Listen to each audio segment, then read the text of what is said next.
Assalamualaikum warahmatullahi wabarakatuh. Perkenalkan, nama saya Sekar Safa Nabilah dari kelas 03 SAKP 009. NIM saya adalah 20 10 11 200 292. Pada kesempatan kali ini, saya ingin membahas materi tentang globalisasi, perbankan, dan dunia usaha kita. Makna globalisasi, perkembangan lanjutan kapitalisme. Ada dua pilar utama yang menopang sistem kapitalisme modern, yaitu pasar uang atau sistem perbankan dan pasar modal. Kedua pilar tersebut yang memungkinkan terjadinya proses akumulasi modal yang sangat pesat. Sedemikian pesatnya sehingga kian tak berkaitan langsung dengan perkembangan sektor real. Tingkatan kesejahteraan yang bersumber dari aktivitas di kedua pasar ini kian tidak alami. Oleh karena itu, dapat mengakibatkan kerentanan dalam perekonomian, khususnya dan kehidupan umat manusia umumnya.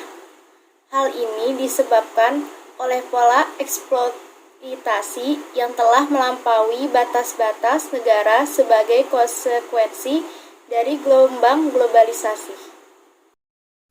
Apa itu globalisasi? Kata globalisasi sendiri adalah diambil dari kata global yang berarti universal. Sedangkan menurut Ahmad Suparman, globalisasi merupakan suatu proses yang menjadikan sesuatu, benda, atau perilaku sebagai ciri dari setiap individu di dunia ini tanpa dibatasi oleh wilayah. Dan bisa dikatakan juga pada umumnya, globalisasi belum mempunyai divisi yang mapan, kecuali divisi kerja atau working division, sehingga bergantung dari sisi mana orang melihatnya. Globalisasi bukan merupakan sebuah fenomena yang baru dalam sejarah peradaban dunia.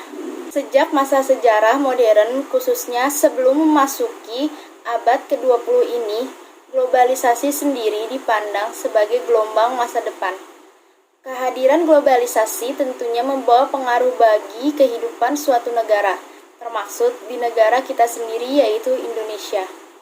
Adapun pengaruh globalisasi meliputi dua sisi, yaitu sisi positif dan sisi negatif. Globalisasi dipandang sebagai gelombang masa depan.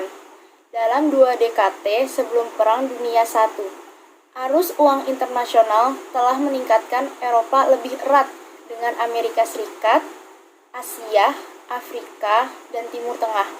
Pasar modal mengalami booming di kedua sisi Atlantik. Sementara itu, bank dan investor-investor swasta lainnya sibuk mengidentifikasi investasinya dari Argentina hingga Singapura.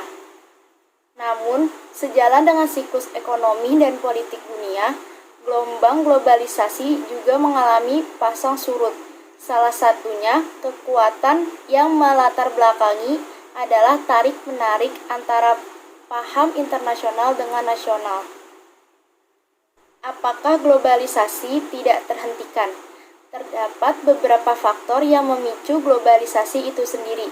Di antaranya adalah hasil dari proses pengambilan keputusan yang bermotif politik. Pada kalangan akademisi Barat sendiri, semakin banyak bermunculan kritik terhadap tatanan ekonomi global, baik mekanisme maupun kelembangan yang menjadi salah satu sasaran kritik. Globalisasi sendiri tidak bisa dijadikan sebagai fenomena yang memiliki sisi baik dari segala aspek kehidupan. Globalisasi selalu menyangkut ekspansi kekayaan, bukan mengalokasikan.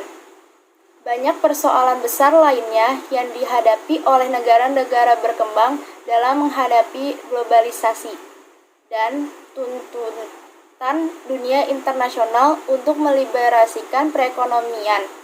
Di antaranya, 1. Biaya sosial dan politik yang terjadi akibat terbukanya pasar dan pasar semifinalisasi. 2. Liberalisasi barang, jasa, serta modal yang membuat posisi pekerja dan serikat pekerja kian melemah. Di lain pihak, tenaga kerja tidak terampil. Ketiga, tidak bebas berpindah ke negara-negara yang tingkat upah rata-ratanya lebih tinggi, sehingga liberasi yang terjadi lebih bersifat searah yang merugikan kepentingan negara-negara berkembang. Keempat, praktis, hanya pekerja tenaga kerja yang tidak terakomodifikasikan dalam proses liberalisasi. Sistem Bretton Woods sebagai titik tolak. Adapun alasan sistem Bretton Woods sebagai titik tolak adalah salah satunya demi negara meninggalkan sistem standar emas. Di bawah sistem ini, pemerintah tidak memiliki kelulusan untuk mencetak uang sekendak hati. Karena jumlah uang beredar harus setara dengan nilai stok emas yang dimiliki bank sentral. Sehingga, jika suatu negara-negara yang terlibat perang tetap patuh pada sistem ini, mungkin bencana ekonomi tidak sedahsyat yang terjadi kala itu. Namun, bukan berarti bahwa sistem standar emas tidak memiliki kelemahan.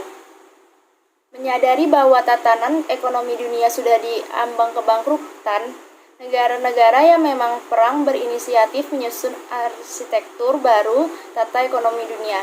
Mereka mengadakan pertemuan di Bretton Woods yang melahirkan sistem moneter internasional dengan IMF sebagai lembaga multilateralnya Bank Dunia yang berfungsi membantu rehabilitasi dan rekonstruksi negara-negara yang porak-porondang akibat perang.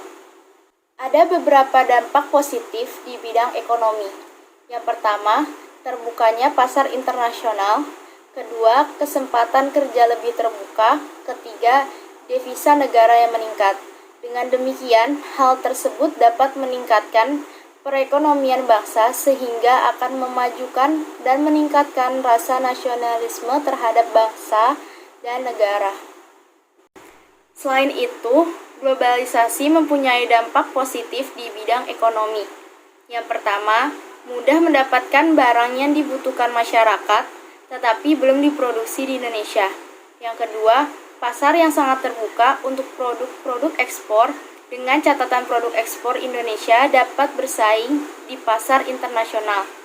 Yang ketiga, kegiatan pariwisata akan meningkat sehingga mampu membuka lapangan kerja dan juga menjadikan ajang promosi produk-produk Indonesia.